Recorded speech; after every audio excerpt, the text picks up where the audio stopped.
AIIMS ಕಿಚನ್‌ಗೆ ಸ್ವಾಗತ. ಇವತ್ತು ತುಂಬಾನೇ ಸುಲಭವಾಗಿ ಅವರೆಬೇಳೆ ಮತ್ತೆ ಸೊಪ್ಪನ್ನ ಬಳಸಿ ಸಾಂಬಾರ್ ಮಾಡ್ತಾ ಇದ್ದೀನಿ. ತುಂಬಾನೇ ಚೆನ್ನಾಗಿರುತ್ತೆ. ಬೇಗನೆ ಆಗೋಗುತ್ತೆ. ಟೈಮ್ ಇಲ್ಲ ಅಂದಾಗ ಬೇಗನೆ ಮಾಡ್ಕೊಬಹುದು. ಅವರೆಬೇಳೆ ತಗೊಂಡಿದ್ದೀನಿ 1 ಬಟ್ಲಿನಷ್ಟು. ಇದು ನಾವು ಮನೆಯಲ್ಲೇ ಮಾಡ್ಕೊಂಡಿರೋಂಥದ್ದು. ಇಲ್ಲಿ 1 ಕಟ್ಟಿನಷ್ಟು ಕೀರೆ ಸೊಪ್ಪನ್ನು ಕೂಡ ತಗೊಂಡಿದ್ದೀನಿ.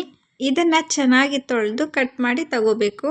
ಕಟ್ ಮಾಡಿ ತಗೊಂಡಿದ್ದೀನಿ ನಾನು. ಇದಾದ ನಂತರ ಒಂದು ಕುಕ್ಕರ್ ತಗೊಂಡಿದ್ದೀನಿ. ಅದಕ್ಕೆ ಸ್ವಲ್ಪ ಎಣ್ಣೆಯನ್ನು ಕೂಡ ಸೇರಿಸ್ಕೊತಾ ಇದ್ದೀನಿ. ಎಣ್ಣೆ ಕಾದಾದ ನಂತರ ಸ್ವಲ್ಪ ಸಾಸಿವೆ ಹಾಕೊಂಡಿದ್ದೀನಿ. ಸಾಸಿವೆ ಹಾಕೊಂಡ ನಂತರ ಇಲ್ಲಿ ಒಂದು 4 ಎಸಳು ಬೆಳ್ಳುಳ್ಳಿನ ಜಜ್ಜಿ ಹಾಕೊಂಡಿದ್ದೀನಿ. ಒಂದೇ ಒಂದು ಒಣಮೆಣಸಿನಕಾಯಿನ ಕೂಡ ಹಾಕೊಂಡಿದ್ದೀನಿ. ಮತ್ತೆ ಒಂದು ದಪ್ಪ ಸೈಜಿನಷ್ಟು ಈರುಳ್ಳಿ ಮತ್ತೆ ಕರಿಬೇವು ಸೊಪ್ಪು ಎರಡನ್ನೂ ಕೂಡ ಒಟ್ಟಿಗೆ ಸೇರಿಸ್ಕೊಂಡಿದ್ದೀನಿ. ಇದು ಸ್ವಲ್ಪ ಸಾಫ್ಟ್ ಆಗಬೇಕು, ಹಸಿ ವಾಸನೆ ಹೋಗಬೇಕು. ಅಲ್ಲಿವರೆಗೂ ಕೂಡ ಎಣ್ಣೆಯಲ್ಲಿ ಸ್ವಲ್ಪ ಫ್ರೈ ಮಾಡ್ಕೊಳ್ಳಿ.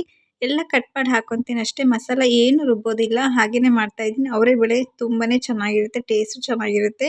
ನಂತರ ಒಂದೇ ಒಂದು ಟೊಮೊಟೊ ಹಣ್ಣನ್ನ ಸಣ್ಣದಾಗಿ ಕಟ್ ಮಾಡಿ ಸೇರಿಸ್ಕೊಂಡಿದ್ದೀನಿ.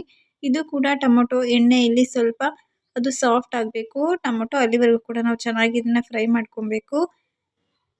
ಟೊಮೊಟೊ ಸಾಫ್ಟ್ ಆದ ನಂತರ ಇಲ್ಲಿ ಬೇಳೆ ಸಾಂಬಾರ್ ಪುಡಿನ ಹಾಕೊತಾ ಇದ್ದೀನಿ. ನೀವು ಮನೆಯಲ್ಲಿ ಯಾವ ಸಾಂಬಾರ್ ಪುಡಿ ಬಳಸ್ತೀರೋ ಅದನ್ನು ನೀವು ಹಾಕೊಬೋದು. ಇಲ್ಲಿ ನಾನು ಅವರೆಬೇಳೆನ ಕ್ಲೀನಾಗಿ ವಾಶ್ ಮಾಡಿ ಹಾಕೊತಾ ಇದ್ದೀನಿ. ಅವರೆಬೇಳೆ ತುಂಬ ಚೆನ್ನಾಗಿರುತ್ತೆ ಟೇಸ್ಟು.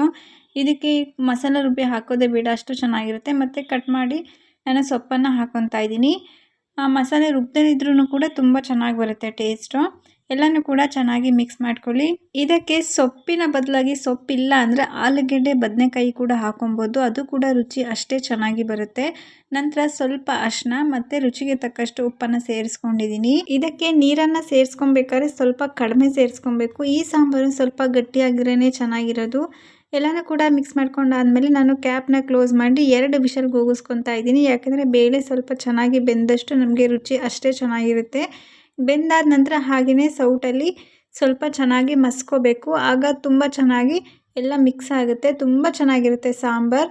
ಅನ್ನಕ್ಕಂತೂ ಅಷ್ಟೇ ಚೆನ್ನಾಗಿರುತ್ತೆ. ನಮಗೆ ಟೈಮ್ ಇಲ್ಲ ಅಂದಾಗ ಈ ಥರ ಬೇಗನೆ ಮಾಡ್ಕೊಬೋದು. 10 ನಿಮಿಷ ಸಾಕು ಅಷ್ಟೇ ಈ ಸಾಂಬಾರು ಮಾಡೋದಕ್ಕೆ.